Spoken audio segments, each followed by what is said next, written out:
बारे में परम संत बाबा जय गुरुदेव जी महाराज ने 60 साल हमको आपको पूरे संसार को बताते रहे, क्योंकि देखो बच्चा, ये मानव शरीर जो मिली है ये फिर दोबारा नहीं मिलेगी।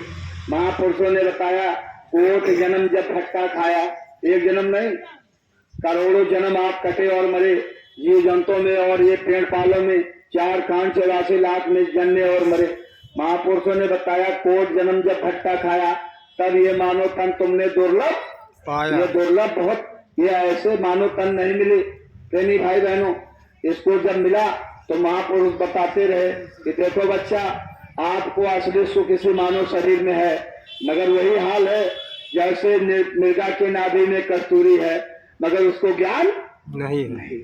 ऐसे ही हमारे आंख के नाभि में दोनों आंखों के मध्य पे वो जो जीवात्मा बैठी है, उसके बारे में कभी हमने नहीं सोचा कि है कौन, जिसके निकल जाने के बाद इस शरीर की कोई कीमत नहीं रहती। नहीं, आज हम लोग जो असली कीमती चीज है वो तो जब निकल जाती है तब उसका ध्यान होता है, तब उसके लास्ट में हम लोग यही कहते हैं कि राम नाम सत्य है। और पूरे जीवन भर नहीं, जब वो सुनने वाला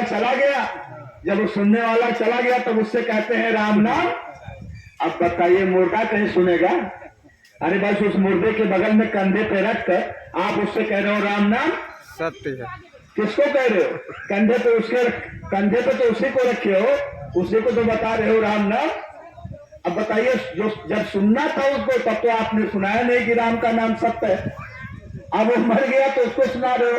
अरे महापुरुषों ने भाई कहा, आए प्रेमी भाई बहनों, दुनिया ऐसी बावरी, पाथर पूजे जाए घर के चाकी न पूजे, ये कर पीसा।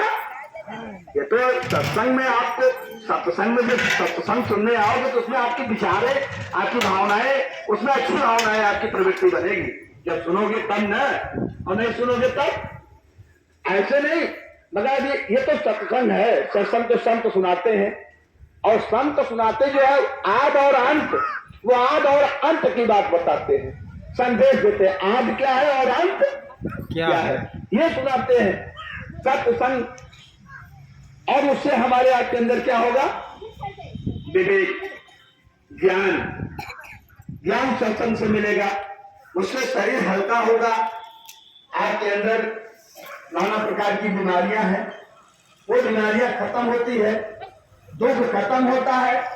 आपके अंदर जो दुख है वो दुख, तो महापुरुष ने क्या कहा कि निज अनुभव मैं कहूँ कगेसा, निज अनुभव मैं कहूँ कगेसा, कि बिन हरि भजन जाए कलेसा। जब तक आप हरि का भजन नहीं करेंगे तब तक एक कलेश जाने वाला नहीं है। नहीं, इसी को बताया है भगवान भोलेनाथ ने अपने पत्नी से कहा कि हे उमा, निज अनुभव हमने किया है। निज माने इसे शरीर से अनुभव किया है, इसे शरीर से अनुभव करके तब मैं बता रहा हूं, कहीं अलग नहीं हमने खोजा इसकी कि हमने कहीं घूरा इधर उधर भटके। उन्होंने कहा निज अनुभव, मैंने अपना अनुभव किया। निज अनुभव में कहूँ खगेशा, अभी ने हरि भजन न जाए कलेशा। जब तक हरि का भजन नहीं करोगे तब तक इस संसार रूपी कलेश से निकल नहीं पाओगे। इतना आसान है। अरे बांस की कटवासी, महापुरुषों ने कहा कि यह संसार बांस की कटवासी, उलझ मर जाना है। ये संसार कागज की पुड़िया, बोझ पड़े घर जाना है। आए प्रेमी भाई बहनों, सत्संग से हमारी आपकी विचार बदल जाती है, हमारे अंदर विवेक आ जाता है, मोह भंग हो जाता है, मोह खत्म हो जाता है। क्योंकि मोह क्या है? मोह पीड़ा है। मोह पीड़ा देती है, वो सुख नहीं देती है, वो हमको आपको सुख नहीं देती। उसी मोह को हटाने के लिए संत महात्मा यहाँ आए। जब तक आपका मोह नहीं हटेगा तब तक परमात्मा के पास आप नहीं जा सकते, क्योंकि परमात्मा के पास तो आपको निर्मल मन बनाकर जाना पड़ेगा ना, साफ सुथरा करके ना। मगर आप मोह लिए और मोह में नारद जी का बन गए बानर। क्या बन गए? बानर बन गए। तो उनसे कम होने लोग कहाँ है? उनसे कम थोड़ा है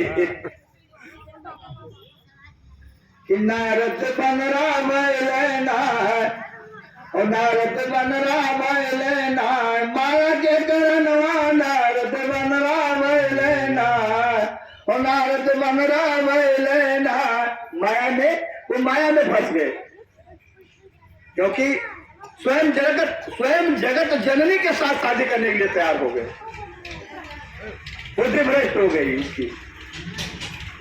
तो जब उनके स्वयं सृष्टिकर्ता के साथ शादी करने के लिए तैयार हो गए उन्होंने भगवान राम से कहा कि हम शादी इन्हीं से करेंगे। अब क्या था नारद जी को जब तपस्या करके चले जंगल से तो पहले तो